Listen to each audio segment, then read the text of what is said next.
सोनाली कुलकर्णी घेऊन येते vibes मीडियातर्फे power players. Vibes मीडियाच्या पॉवर प्लेयर्समध्ये आज आपले पुढचे गेस्ट आहेत डॉक्टर संजय आहेर. नाशिकमध्ये हार्डली असं कोणी असेल ज्यांना डॉक्टर संजय आहेर माहिती नाही. डॉक्टरांनी कॅनडा, UK आणि ऑस्ट्रेलिया अशा विविध देशांमध्ये जागतिक दर्जाचं मेडिकल शिक्षण घेतलं.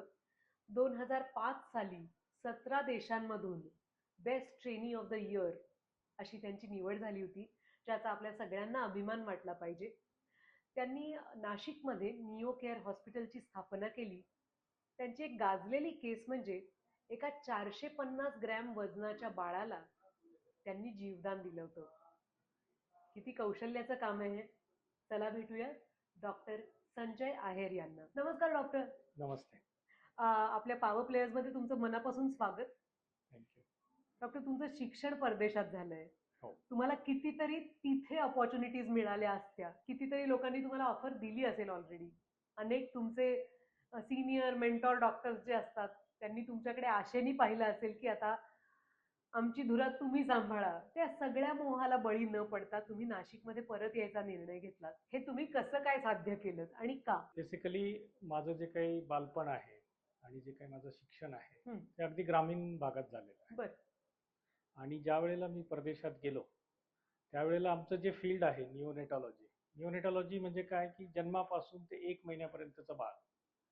तर ह्या फील्डमध्ये त्या काळामध्ये तितकी प्रगती झालेली नव्हती. म्हणजे मी मुंबईमध्ये KM हॉस्पिटलला माझं शिक्षण घेतलं. बरं. तिथे सुद्धा काही त्रुटी मला जाणवल्या, ज्या मला तिथे गेल्यानंतर कळल्या की ह्या गोष्टी करू शकतो आपण. त्यामुळे मी मध्ये मध्ये यायचो नाशिकला किंवा मुंबईला, तर त्यावेळेला बघायचो की ह्या परिसरातील जे बालकं आहेत छोटी, त्यांना छोटे छोटे जरी प्रॉब्लेम आले तर त्यांना मुंबई किंवा पुण्यालाच जावं लागायचं. त्या ज्या फॅसिलिटीज होत्या त्या नाशिकमध्ये किंवा उत्तर महाराष्ट्रामध्ये अवेलेबल नव्हत्या. आणि मी ज्या वेळेला परदेशात गेलो त्यावेळेला माझ्या वडिलांनी मला सांगितलं होतं की तो कुठेही गेला फक्त शिक्षणासाठी जायचं आपल्याला तिकडे, आणि त्या शिक्षणाचा फायदा आपल्या मातृभूमीतल्या लोकांना त्याचा फायदा झाला पाहिजे. कौतुकास्पद आहे. आणि स्पेशली आपल्या ग्रामीण भागातील किंवा उत्तर महाराष्ट्रातील बालकांना त्याचा फायदा झाला पाहिजे. तर त्यामुळे मला ॲक्च्युली मेलबर्न सिटीमध्ये ऑस्ट्रेलियामध्ये मला कन्सल्टंटची पोस्ट मिळाली होती. त्यांनी मला सांगितलेलं की तुम्ही फक्त 1 वर्ष इथे सुपरवाईज पोस्ट करा आणि नंतर तुम्ही कन्सल्टंट म्हणून जॉईन व्हा. परंतु मी विचार केला की जे काही मी शिकलो आहे त्याचा फायदा इथल्याच लोकांना होईल ऑस्ट्रेलियातला, पण तोच फायदा जर नाशिकमधल्या किंवा मुंबईतल्या म्हणा महाराष्ट्रातल्या बाळांना जर झाला तर मी इथे आल्याचं काहीतरी चीज होईल. तर ते सगळं डोक्यात ठेवून मी निर्णय घेतला की आपण आता परत जायचं. आलो त्यावेळेला खरोखर अगदी बेसिक गोष्टी सुद्धा नाशिकमध्ये अवेलेबल नव्हत्या. बरं. आणि आज जर तुम्ही माझ्या हॉस्पिटलला व्हिजिट केली तर तुम्हाला असं लक्षात येईल की मुंबईमधील जे टॉप हॉस्पिटल आहेत किंवा मी लंडनमध्ये काम केलं तिथे ज्या फॅसिलिटीज आहेत, जे इन्फ्रास्ट्रक्चर आहे ते आज नाशिकमध्ये मी तयार केलेलं आहे. आणि त्याच्यामुळे काय होतंय की अगदी छोटी छोटी बालकं आहेत, म्हणजे अगदी 500 ग्रॅमचं बाळ सुद्धा आम्ही इथे वाचवू शकलो, जे म्हणजे स्वप्नातही शक्य नव्हतं.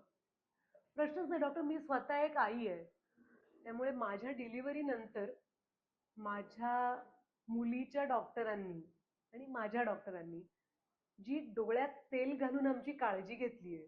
कारण तो पहिला महिना तुम्ही सांगितलेला जो आहे, जोपर्यंत आपल्याला अंदाज येतो की बाळाचं वजन कसं आहे, दृष्टी कशी आहे, श्रुती कशी आहे, बाळाची वाढ नीट होतीये का, शी शू कशी होतीये, बाळ कसं खातंय, या सगळ्याकडे डॉक्टरांचं लक्ष आहे. याचा नवी आई म्हणून मला खूप आधार वाटला होता. तुम्ही एका 500 ग्रॅम पेक्षा कमी 450 ग्रॅम म्हणजे भाजी घ्यायला गेलं तर एका हातात मावेल एवढे बटाटे किंवा टोमॅटो येतील कदाचित. अर्धा किलो म्हणजे काहीच नाही. आपण जिम मध्ये गेलो तर अर्धा किलोचं वजनही कधी कधी असत नाही. इतक्या कमी वजनाचं बाळ जन्माला आलं, त्या बाळाला तुम्ही वाचवलं आणि त्या बाळाला आणि त्याच्या आईला आशा दिली, जीवदान दिलं. कसं साध्य केलं तुम्ही हे? खूप मोठं चॅलेंज होतं, कारण आतापर्यंत ह्या परिसरामध्ये उत्तर महाराष्ट्रामध्ये इतकं छोटं बाळ कधी सर्व्हाइव्ह झालं नव्हतं. जे काही झालं ते मुंबईला असेल किंवा पुण्याला. नॉर्मल बाळाचं याच्यात वजन काय असतं डॉक्टर? नॉर्मल आपण ऍव्हरेज वजन 2.5 किलो म्हणू शकतो. 2.5 किलो, कारण पाऊंडांमध्ये 5 पाऊंड. हो की नाही? 5 पाऊंड. पण अर्धा किलो म्हणजे काहीच नाही हो. 1 पाऊंड फक्त. मग तुमच्या टीम समोर काय आव्हानं होती? बेसिकली काय असतं ना, जेव्हा इतकं छोटं बाळ जन्माला येतं त्यावेळेला त्याचे सर्व अवयव हे परिपक्व झालेले नसतात. त्यामुळे सगळ्यात पहिलं चॅलेंज असतं बाळाचं ब्रिदिंग, श्वासोश्वास. कारण प्राणवायू बाळाच्या शरीरात फुफ्फुसात गेला नाही तर ते बाळ जगू शकत नाही. तर ते सगळ्यात पहिलं चॅलेंज आमच्या समोर असतं. बरोबर. अशा बाळांना आपल्याला व्हेंटिलेटर मशीनवरती ठेवावं लागतं, सर्फॅक्टन नावाचं इंजेक्शन द्यावं लागतं आणि कधी कधी हे बाळ महिनाभर त्या व्हेंटिलेटर मशीनवरती राहतात. मग त्याच्यासाठी लागणारे जे व्हेंटिलेटर्स आहेत ते मोठ्या माणसांचे किंवा मोठ्या मुलांच्या व्हेंटिलेटरपेक्षा वेगळे असतात. ओ.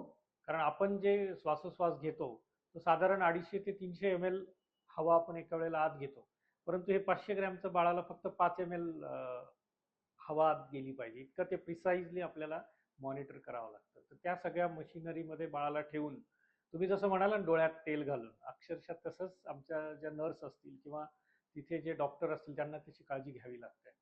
म्हणजे हा खूप चॅलेंजिंग भाग आहे, कारण तुम्हाला इतकं क्रिटिकल बाळ असताना एका बाळाला एकच नर्स आपल्याला ठेवावी लागते. नॉर्मली तुम्ही वॉर्डमध्ये बघितलं तर 10 पेशंटला एक नर्स बघू शकते, बरोबर. परंतु ज्या वेळेला इतकं छोटं बाळ NICU मध्ये असतं त्यावेळेला एक नर्स आपल्याला तिथे अपॉइंट करावी लागते, जी 24 तास एक नर्स त्या बाळाबरोबर असते. त्यामुळे त्याच्या शरीरामध्ये होणाऱ्या ज्या छोट्या छोट्या हालचाली असतील किंवा चेंजेस असतील ते लगेच त्यांच्या लक्षात आलं पाहिजे. आता तुम्ही म्हणताय तुमचं बाळ, पण ते बाळ तुमच्या जवळ होतं, पण आता हे बाळ NICU मध्ये आहे, त्याची आई सुद्धा नाही किंवा कोणी सांगायला नाही की या बाळाला काय होतं. बापरे. तर त्याच्या छोट्या छोट्या लक्षणावरून आम्हाला काही गोष्टींचा अंदाज बांधावा लागतो की या बाळाला नक्की काय झालं असेल. समजा त्या बाळाला दूध नाही पचलं तर कशामुळे नाही पचलं, कारण त्याच्या आतड्याची वाढ झालेली नसते. कधी कधी गुंतागुंतीचे प्रॉब्लेम सुद्धा होतात. ते सगळ्यात पहिलं चॅलेंज आमच्या समोर तेच होतं की त्या बाळाचे पहिले 5 दिवस निघून गेले पाहिजे व्यवस्थित, त्याला व्यवस्थित मेंदूला रक्तपुरवठा झाला पाहिजे. ही केस किती वर्षापूर्वी झाली? अजून 1 वर्ष पण नाही झालंय.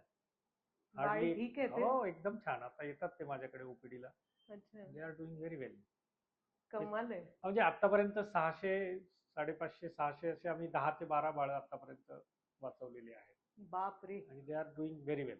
म्हणजे आपल्याला आमचं ध्येय काय असतं की ते बाळ नुसतं वाचायला नको, तर ते न्यूरोलॉजिकली पण नॉर्मल पाहिजे, इंटॅक्ट पाहिजे त्याचं सर्वायवल. नाही तर काय होतं ना, बऱ्याचदा जेव्हा हे प्रीमॅच्युअर बाळ सर्वाईव्ह होतात तर त्यांना काही व्यंग राहून जातात. जसं तुम्ही सेरेब्रल पॉल्सी ऐकलं असेल, किंवा ह्या बाळांच्या डोळ्याची वाढ झाली नसते त्याच्यामुळे त्यांना ब्लाइंडनेस सुद्धा येऊ शकतो. रेटायनोपॅथी ऑफ प्रीमॅच्युरिटी नावाचा आजार ह्या बाळांमध्ये होतो. तर ते योग्य वेळेला आपण जर डिटेक्ट केलं नाही, त्याची ट्रीटमेंट नाही केली तर ते बाळ अंध राहू शकतं. ह्या सगळ्या गोष्टींचा विचार करूनच त्या बाळाची ट्रीटमेंट आम्हाला पूर्ण करावी लागते. आणि अशा बाळांना कधी कधी 90 दिवस ते 100 दिवस सुद्धा ICU मध्ये राहावं लागतं, कारण तो प्रवास खूप मोठा आहे. जोपर्यंत ते बाळ 1500 ते 1800 ग्रॅम होत नाही, त्या बाळाच्या आईला सगळं जमत नाही की ती आता त्याला दूध पाजू शकते.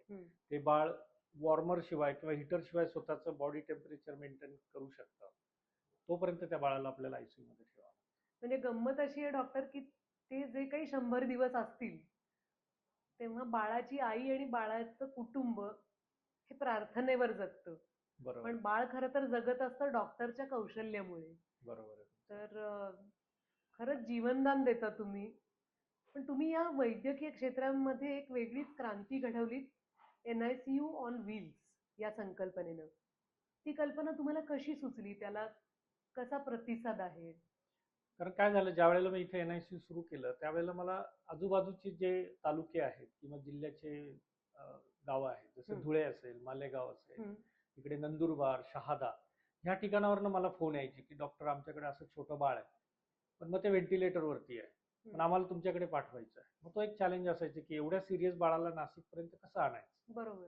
तर मी तिकडे मेलबर्नला असताना एक निओनेटल इमर्जन्सी ट्रान्सपोर्ट सिस्टीम किंवा फ्लाइंग डॉक्टर्स म्हणून कॅनडाला मी असताना त्याचा मी पार्ट होतो. म्हणजे मी तिथे ट्रेनिंग घेतलेलं आहे. त्याच्यामध्ये ॲम्ब्युलन्स मधनं असेल किंवा प्लेन मधनं असेल किंवा हेलिकॉप्टर मधनं सुद्धा आम्ही बाळं शिफ्ट केलेली होती. त्यामुळे ते माझ्याकडे ते नॉलेज होतं की काय काय बघायचं असतं आणि कसं या बाळांना शिफ्ट करायचं असतं. मग त्यावेळेला तशी ॲम्ब्युलन्स नव्हती इथे, मग ती आम्ही तयार केली. म्हणजे जर तुम्ही आज ती ॲम्ब्युलन्स बघितली तर तुम्हाला वाटेल की हा एक छोटा ICU आहे. तिथे ते बाळासाठी छोटं इन्क्युबेटर आहे, त्याचं व्हेंटिलेटर आहे, सिरिंज पंप्स आहेत. म्हणजे एका ICU मध्ये असणाऱ्या सगळ्या गोष्टी आम्ही त्याच्यात आणल्या, म्हणून त्याला आम्ही म्हणतो की NICU ऑन व्हील्स. आणि त्याच्यामुळे आतापर्यंत हजारो बाळांना आम्ही इतक्या दूरवरनं इथपर्यंत शिफ्ट केलेलं आहे. म्हणजे आज तुम्हाला शहादा किंवा नंदुरबारचं नाव ऐकलं तुम्ही असेल. अर्थात. खूपच तो दुर्गम भाग आहे. नाशिकपासून तिथे जायला यायला 5 ते 10 तास लागतात. परंतु ते बाळ जेव्हा आमच्या ॲम्ब्युलन्समध्ये असतं, त्यावेळेला आम्ही निश्चिंत असतो. कारण सगळ्या गोष्टीमध्ये मिळणार आहे. डॉक्टर असतात, ऑक्सिजन असतं, व्हेंटिलेटर. ते बाळ सुखरूपपणे इथपर्यंत येतं. आणि आत्तापर्यंत भरपूर बाळांना आम्ही जीवनदान दिलेलं आहे. तुम्ही हजारो बाळांना वाचवलं डॉक्टर. तुम्ही हजारो लाखो कोट्यानुकोटी पैसे कमावू शकला असता. पण तुम्ही एका ध्येयानं झपाटलेले आहात. तुमचं म्हणणं आहे की मी अफोर्डेबल ट्रीटमेंट देणार. हे कुठेतरी पटत नाही. असं वाटतं की मराठी माणसांनी नुसतंच आपलं आपली हुशारी, आपलं टॅलेंट ऑफर करता करता भरपूर पैसे पण कमावले पाहिजेत.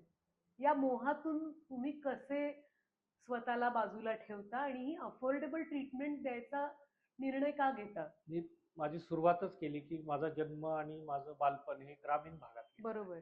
त्यामुळे गरिबी काय असते किंवा आर्थिक अडचणी लोकांना काय येतं ते मी माझ्या डोळ्यांनी बघितलेलं आहे. म्हणजे आमची अशी परिस्थिती होती की संध्याकाळचं जेवायला मिळेल की नाही अशा परिस्थितीतनं मी माझं शिक्षण घेतलंय. त्यामुळे मला माहिती आहे गरिबी काय असते. त्यामुळे नुसतं पैशाच्या मागे लागून उपयोग नव्हता. कारण तुम्ही जर जास्त बाळांना वाचवलं तर ऑटोमॅटिकली तुम्हाला पैसा हा मिळणारच आहे. परंतु त्या लोकांना ती ट्रीटमेंट परवडली सुद्धा पाहिजे. म्हणजे आज जर तुम्ही मुंबईला जर NICU मध्ये एखाद्या बाळाला जर ठेवलं तर तिथे कमीत कमी दिवसाला 25 ते 30 हजार रुपये फक्त त्या बाळाच्या NICUच्या ट्रीटमेंटला लागतात. परंतु तीच केअर इथे तुम्हाला 9 ते 10 हजार रुपयामध्ये नाशिकमध्ये आम्ही देऊ शकतो. आणि शेवटी बघा पैसा कसा आहे की एका स्टेजपर्यंत ठीक आहे. परंतु नंतर मी काय असं सोन्याच्या ताटात जेवणार नाही किंवा खूप असं काही वेगळं खाणार नाही. आपल्याला बेसिक गरजा तर कमीच आहे. परंतु जर त्याचा फायदा गरीब लोकांना झाला तर डेफिनेटली त्याचं आपल्याला जे आतून जे सुख मिळतं ना ते फार महत्वाचं आहे. तुम्ही ही मातीशी नाळ जी जोडून ठेवलेली आहे, म्हणजे अनेक बाळांना आणि आईला नाळ कापून तुम्ही सुटका केलेली आहे, त्यांना जीवनात पुढे जाऊ दिलेलं आहे, पण तुम्ही स्वतःची नाळ नाही तुटू दिलेली. आणि हा विचार करणारी माणसं खूप नसतात. हा विचार मांडणारे खूप जण असतात, पण ते ऍक्च्युली आचरणात आणणारे कमी असतात. तर त्यासाठी तुमचे मनापासून आभार. कारण आपल्या शिक्षणाचा आणि कौशल्याचा उपयोग हा आपल्या देशबांधवांना करून देणं, हे खरंच खूप महत्वाचं आहे डॉक्टर. खूप अभिमान वाटतो हे तुमचे विचार ऐकून. भारत हे in a way medical hub होत चाललंय. मेडिकल हॉलिडेज किती जण घेतात. हॉस्पिटलमध्ये स्टेकेशन्सला लोक येतात आणि कॅज्युअली सर्जरीज करून घेतात. महाराष्ट्र बाबतीत बोलायचं झालं तर नाशिकला मेडिकल हब करण्याचं जे उद्दिष्ट अनेकांसमोर आहे ते स्वप्न तुमच्या मनात आहे का? आणि त्यासाठी तुम्ही काय कॉन्ट्रीब्यूट करताय? डेफिनेटली आपल्याला वाटतंच की तिकडनं. आणि तुम्हाला आश्चर्य वाटेल की माझ्याकडे मुंबईवरनं सुद्धा बाळं आलेली आहेत, ठाण्यावरनं आलेली आहेत आणि आजही म्हणजे काही बाळं व्हॅक्सिन घेण्यासाठी सुद्धा मुंबईवरनं नाशिकला ट्रॅव्हल करून येतात. It is possible. आणि लोक बघतात की जी ट्रीटमेंट आज मला मुंबईतल्या 5 स्टार हॉस्पिटलमध्ये मिळते तीच नाशिकमध्ये मिळते. तर बऱ्याच लोकांचं माहेर जेव्हा नाशिक असतं they prefer to come to Nashik rather than getting delivered in Mumbai. Definitely होत आहे. आमच्याकडनं जेवढं त्याला कॉन्ट्रीब्यूट करता येईल तेवढं आम्ही करण्याचा प्रयत्न करतोय. आणि डेफिनेटली जेवढं आपल्याकडनं बेस्ट देता येईल ते आपण देतोय. बेसिकली कसं असतं की मोठे बाळं आणि मोठ्या माणसांच्या ट्रीटमेंटमध्ये आणि आम्ही जी ट्रीटमेंट करतो याच्यातला मेन फरक काय असतो की आमचं कम्युनिकेशन हे बाळाच्या आई वडिलांशी आणि आजी आजोबांशी होत असतं रोज. बरोबर. तर जे काउन्सिलिंग आहे ते फार महत्वाचं असतं. म्हणजे नुसतं बाळाला ट्रीट करणं महत्वाचं नाहीये. की जसं कौरवांचं पांडवांचं युद्ध झालं तिथे एक संजय होता. तो त्यांना सांगायचा की तिथे रणभूमीमध्ये काय काय चाललंय. चाललंय? तसं आतमधल्या NICUच्या रणभूमीत काय चाललंय हे मी संजय म्हणून मला त्या आई वडिलांना दिवसातनं 2 ते 3 वेळा अपडेट करावं लागतं. तेव्हा त्यांचा विश्वास बसतो की नक्की आत काय चाललंय. कारण ते आतमध्ये जाऊन बाळाला बघू नाही शकत. बरोबर. कारण ते म्हणजे मला असं वाटतं की त्याला काय म्हणतात, क्लिनिकली प्युअर असं नाही, पण sterile sterile, environment, hygiene sterile. आणि स्टराईल एन्व्हायरमेंट. एक्झॅक्टली. तुम्ही चांगल्या शब्दात सांगताय. त्यासाठी आई बाळाबरोबर असत नाही ना ते त्या. असते. आपण आईला परवानगी देतो. बरं. आम्ही एक गोष्ट करतो त्याला आम्ही म्हणतो कांगारू मदर केअर. तर तुम्ही ऑस्ट्रेलियातल्या कांगारूला जर बघितलं असेल तर तिच्या बाळाला ती पोटामध्ये घेऊन सगळीकडे फिरत असते. तर बाळाच्या आईची ऊब त्या बाळाला मिळत असते. तर तीच टेक्नॉलॉजी आपण इथे वापरतोय. तर त्याला कांगारू मदर केअर म्हणतो. म्हणजे जेव्हा आई आत जाते आणि बाळ थोडं स्टेबल झालेलं असतं तर त्यावेळेला एक कांगारू मदर केअरची एक बॅग असते त्याच्यात बाळाला ठेवून आईच्या छातीवरती बाळाला आपण ठेवतो आणि ती तिथे अर्धा तास बाळाला घेऊन बसते. त्याच्यामुळे काय होतं की दोघांमधलं बॉन्डिंग वाढतं, त्या बाळाचं स्तनपानाचं प्रमाण वाढतं आणि ते बरोबर. बाळ लवकर घरी जातं. म्हणजे तुम्ही जर खर्चाचा मुद्दा मांडला ना, की त्यासाठी सुद्धा हे खूप महत्वाचं आहे. जितकं लवकर ते बाळाच्या आणि आईचं बॉन्डिंग वाढतं, जितकं लवकर ते बाळ स्तनपान करायला लागतं, तेवढं ते लवकर घरी जातं. बरोबर. आज 4 दिवस जरी ते बाळ एनआयसीच्या बाहेर लवकर गेलं तरी तुम्ही इमॅजिन करा, त्याचे 15-20 हजार 30 हजार रुपये वाचू शकतात. ग्रेट. Thank you doctor. कारण माणसाच्या आयुष्याची सुरुवात ज्या जन्मदात्यापासून होते त्या डॉक्टरचं आणि तुमच्या टीमचं कौतुक वाटतंय आम्हाला. तुमच्या सगळ्या स्वप्नांसाठी आमच्या टीमकडून मनापासून शुभेच्छा. Thank you very much. Thank you so much.